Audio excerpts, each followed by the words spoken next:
Friends, இன்றைக்கி நம்ம கருப்பு கவுனி அரிசியை ஆப்பம் செய்யலாம். அது எப்படி ஊற வச்சு செய்யலான்னு பார்க்கலாம். கருப்பு கவுனி அரிசி முக்காழாக்கு போட்டுக்கலாம்.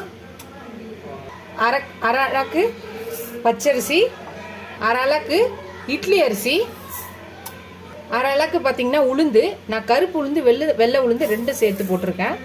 ரெண்டும் பாதி பாதி போட்டிருக்கேன். ஆனால் அரை அழாக்கு உளுந்து, கால் பாதி நான் 2 உளுந்து போட்டிருக்கேன். 1 ஸ்பூன் வெந்தயம் போடுறேன் இந்த ஸ்பூனில்.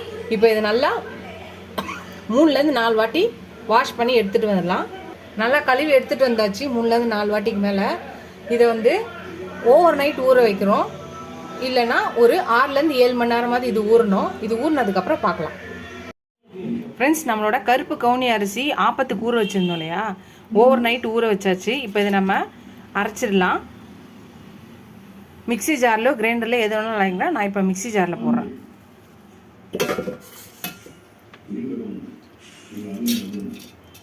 அரைச்சாச்சு. இப்போ இதை நம்ம ஒரு பவுலில் ஊற்றிடலாம். இதே மாதிரி மீதி எல்லாத்தையும் அரைச்சிடலாம். கொஞ்சோண்டு நம்ம இந்த மிக்சியை கழுவுனால அந்த தண்ணி ஊற்றிக்கலாம் கொஞ்சமாக. இதுக்கு தேவையான அளவு உப்பு போட்டுக்கலாம். இப்போ இதை நல்லா கலக்கி விட்டுட்டு ஒரு 6லேருந்து 7 மணி நேரம் இதை புளிக்க வைக்கணும். ஓவர் நைட்டு புளிக்க வச்சாலும் சரி, இல்லை மேக்ஸிமம் ஒரு 6 மணி நேரமாவது புளிக்கணும். அப்போ தான் நல்லாயிருக்கும். இப்போ இதை வச்சாச்சு. ஒரு 1/2 மணி நேரம் கழித்து பார்க்கலாம். ஃப்ரெண்ட்ஸ், நம்ம கருப்பு கவுனி அரிசியை நம்ம அரைச்சி வச்சோம் இல்லையா, இப்போ அதில் ஒரு ஆப்பம் ஊற்றலாம். நம்ம மொத்த மாவையும் யூஸ் பண்ணாமல் நம்மளுக்கு எவ்வளோ தேவையோ அதுக்கு தேவையான அளவு மட்டும் போட்டு, நம்ம உப்பு போடுறேன்னா இந்த சமையலில் உப்பு போட்டு கரைச்சிக்கலாம். இல்லை நீங்கள் முதலே உப்பு போட்டிருந்தா இது இப்போ போட தேவையில்ல. நான் ஏற்கனவே போட்டு கரைச்சி வச்சிட்டேன் மாவில். ஸோ அதனால் இப்போ போடல. நீங்கள் முதலே கரைச்சி வைக்கலாம், இந்த நேரத்தில் உப்பு போட்டுக்கோங்க.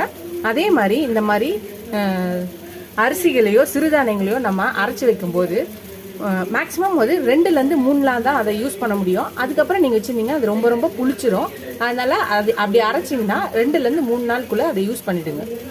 மேக்ஸிமம் அதை 1 நாளில் யூஸ் பண்ணவே ட்ரை பண்ணுங்கள். இல்லைனா 2 நாளில் அதை காலி பண்ணிவிடுங்க. இப்போ இதை ஆப்பம் ஊற்றலாம். ஆப்ப கடாய் காஞ்சிடுச்சு. இப்போ நம்ம இந்த கருப்பு கவுனி அரிசியை நம்ம ஊற்றிக்கலாம். 2 கரண்டி ஊற்றிட்டு இப்போ இதை எடுத்து நம்ம ஆப்பம் மாதிரி சுற்றிக்கலாம். ஆப்பம் நம்ம ஊற்றியாச்சு. இப்போ இதில் நம்மளுக்கு விருப்பப்பட்டால் நெய் போட்டுக்கலாம். நான் கொஞ்சம் நெய் போட்டுக்கிறேன்.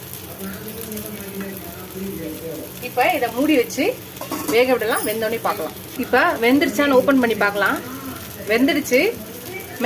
சுற்றி மொறுமொறுனும் நடுவில் சாஃப்டாகவும் இருக்கும். இதை நம்ம எடுத்துடலாம். ஃப்ரெண்ட்ஸ் பாருங்கள், சுற்றி மொறுமொறுனும் நடுவில் சாஃப்டாகவும் இருக்குது. இதுக்கு நான் தேங்காய் பால் எடுத்து வச்சுருக்கேன்.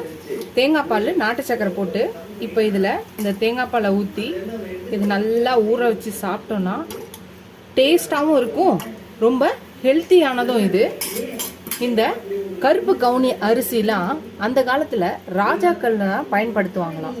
ஸோ அந்த அரிசி ரொம்ப ரொம்ப ரொம்ப விலை மதிப்பு உள்ளது அப்படின்னு சொல்லுவாங்க. ரொம்ப ஹெல்த்தியானது. அதனால தான் அவங்க யூஸ் பண்ணுவாங்க அதை.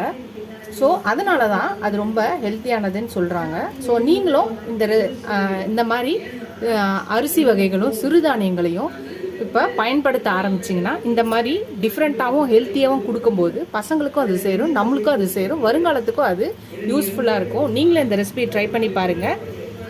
கருப்பு கவுனி அரிசி ஆப்பத்தை ட்ரை பண்ணி பார்த்துட்டு எப்படி இருக்குன்னு சொல்லுங்கள். ஃபஸ்ட் டைம் என் சேனலை பார்க்குறவங்க சப்ஸ்கிரைப் பண்ணிட்டு பாருங்கள். ஃபுல் வீடியோ பாருங்கள். உங்கள் ஃப்ரெண்ட்ஸ்க்கும் என்ன சேனலை ஷேர் பண்ணி சப்ஸ்கிரைப் பண்ண சொல்லுங்கள். நீங்கள் எவ்வளோக்கு எவ்வளோ சப்ஸ்கிரைப் பண்ணுறீங்களோ அவ்வளோக்கு எவ்வளோ என்கரேஜிங்காக இருக்கும், சப்போர்ட்டிங்காக இருக்கும், புது ரெசிபிஸ் கூட ஹெல்ப்ஃபுல்லாக இருக்கும். ஸ்கிப் பண்ணாமல் பாருங்கள், ஃபுல் வீடியோவும் பாருங்கள். அப்போ தான் எனக்கு சப்போர்ட்டிங்காக இருக்கும். இதோட அடுத்த வீடியோவில் அடுத்த ரெசிபியில் பார்க்கலாம். Tata, bye bye friends.